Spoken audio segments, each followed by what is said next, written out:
Hello friends, मैं हूं आपका डॉक्टर दोस्त डॉक्टर वैभव प्रताप सिंह। और आज का हमारा टॉपिक है एमनियोटिक फ्लूइड। तो दोस्तों, एमनियोटिक फ्लूइड जो हमारा बच्चा जो हमारे वूम में होता है, हमारे यूट्रस हमारे बच्चेदानी के अंदर होता है, वो चारों तरफ से एक पानी की लाइनिंग से घिरा होता है। ये हमारा फीटस है, बेबी है, और ये चारों तरफ से एक पानी के बलून में फिल्ड रहता है। इसी फ्लूइड को कहते हैं एमनियोटिक फ्लूइड।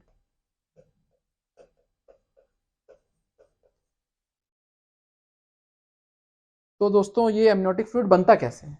तो ये एमनियोटिक फ्लूइड जो है, जो जो मम्मी का माँ का जो ब्लड होता है, उसमें प्लाज्मा होता है। माँ के ब्लड से प्लाज्मा लीक होता है, और यही प्लाज्मा बच्चे चारों तरफ इकट्ठा होता रहता है और ये बढ़ता रहता है। तो इस फ्लूइड को एमनियोटिक फ्लूइड कहते हैं।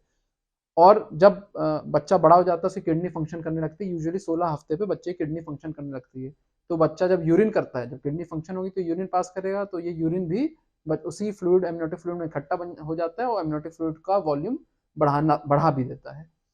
प्रीडोमिनेटली जो माँ का ब्लड होता है, माँ का जो प्लाज्मा होता है, माँ के सेल्स जो होते हैं, उससे ये बनता है। और साथ ही साथ और भी बहुत सारी चीजें हैं जो इसका वॉल्यूम को ऊपर नीचे करते हैं। तो दोस्तों, ये अब एमनियोटिक फ्लूइड जो होता है, ये न्यूट्रिशन प्रोवाइड करता है। तो ये कैसे, मतलब बेबी को कैसे, मतलब अपने बॉडी में बेबी कैसे एब्जॉर्ब करता है? तो दोस्तों, स्किन 22 से 25 हफ्ते के पहले जो बेबी की स्किन होती है, वो पोरस होती है। मतलब जो त्वचा होती है, बनी नहीं होती है। बनी होती है तो उसमें केराटिन जो होता है, जो त्वचा को वाटर प्रूफ कर देता है, ना वे बोलते हैं, वो होता ही नहीं है। तो 22 से 25 हफ्ते से छोटे बच्चे में जो एमनियोटिक फ्लूइड है, डायरेक्ट स्किन के थ्रू, जहां जहां स्किन है, तो उसके पहले ये स्किन के थ्रू ही न्यूट्रिशन बेबी के अंदर पहुंचा देता है। उसके बाद बेबी उसको ड्रिंक करता है, इस पानी को ड्रिंक करता है, तो उससे न्यूट्रिशन जाता है।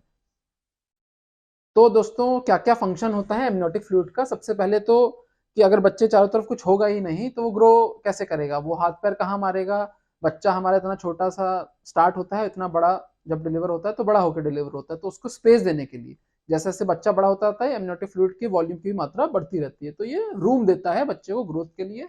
बच्चा हमारा ये फ्लूइड ड्रिंक भी करता है। जब जो हमारी आंतें होती हैं, बच्चे की जो आंतें होती हैं, वो ट्यूबुलर फॉर्म में होती हैं, और ये पूरी चिपकी हुई, आपस में चिपकी हुई पड़ी होती है। तो बच्चा ये जो फ्लूइड होता है, एमनियोटिक फ्लूइड, ये ड्रिंक करता है। ड्रिंक जब करेगा तो हमारी आंतों के अंदर, जो हमारी छोटी आंत है, बड़ी आंत है, ईसोफेगस है, फूड पाइप है, वो सब इसमें एमनियोटिक फ्लूइड अंदर जाएगा, तो ये थोड़ी थोड़ी फैलेंगी, तो इसके ग्रोथ में बड़ी होंगी। इसके ग्रोथ में इसका रोल होता है। और साथ ही साथ जो लंग्स होती हैं, लंग्स में भी नाक के थ्रू माध्यम से एमनियोटिक फ्लूइड बच्चे के फेफड़े लंग्स में जाता है, तो लंग्स की ग्रोथ में भी मदद करता है। और साथ ही साथ कोई चोट ना लगे, तो कोई एक फ्रिक्शन की लेयर, लुब्रिकेशन की लेयर ये चारों तरफ प्रोवाइड करता है। बच्चे को गर्म रखने में मदद करता है, और साथ ही साथ इसमें एंटीबैक्टीरियल एक्टिविटी भी होती है, जो इन्फेक्शन हो सकते हैं उनको रोकता है। और जब बच्चा टर्म होता है लेबर के टाइम, तो सर्विक्स को डायलेट करने में, यानी कि जब बच्चा डिलीवर होगा तो जो सर्विक्स होता है, जो ओपनिंग होती है, उसको डायलेट करने में भी ये हेल्प करता है।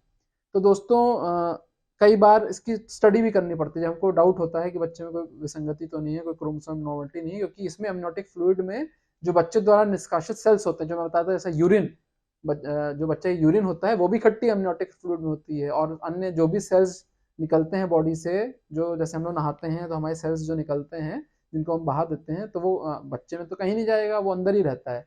तो वो इस एमनियोटिक फ्लूइड में इकट्ठा हो जाता है। तो it is rich of cells of the foetus, मतलब जो बच्चे के जो सेल्स हैं उसमें रिच होता है। तो अगर बच्चों को टेस्ट करनी होती है, कोई क्रोमोसोम एबनॉर्मलिटी नहीं है, उसका डीएनए टेस्ट करना होता है, तो इसी फ्लूइड को, एमनियोटिक फ्लूइड को, हम लोग एक सिरिंज के माध्यम से अल्ट्रासाउंड के गाइडेंस में, ये अल्ट्रासाउंड है, उसके गाइडेंस में हम ये निकाल लेते हैं।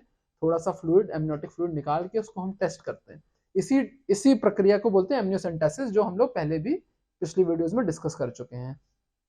दोस्तों, आजकल इस पे एमनियोटिक फ्लूइड बहुत रिसर्च भी चल रही है, क्योंकि एमनियोटिक फ्लूइड में स्टेम सेल्स वो सेल्स होते हैं। स्टेम जैसे कि मतलब में भी है, इसके वर्ड में भी है स्टेम, यानी कि ये ऐसा सेल है जिससे कोई भी सेल बनाया जा सकता है। जैसे हमारा शरीर मतलब लाखों करोड़ों सेल्स से बना होता है, तो जो सबसे पहला जो सेल होता है जिससे सारे सेल बनाए जा सकते हैं, उसको स्टेम सेल बोलते हैं।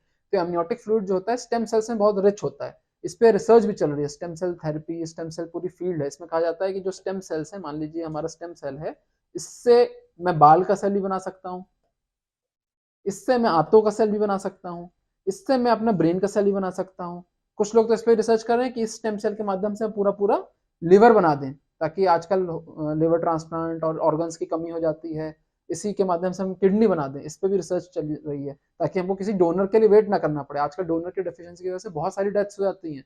लिवर की मतलब लिवर पेशेंट है, वेट करता रहता है, डोनर उसका रेडी नहीं हो पाता है, सब अरेंज नहीं हो पाता है, तो तब तक पेशेंट की डेथ हो जाती है, अनफॉर्चुनेटली उसको बचाया नहीं जा पाता है।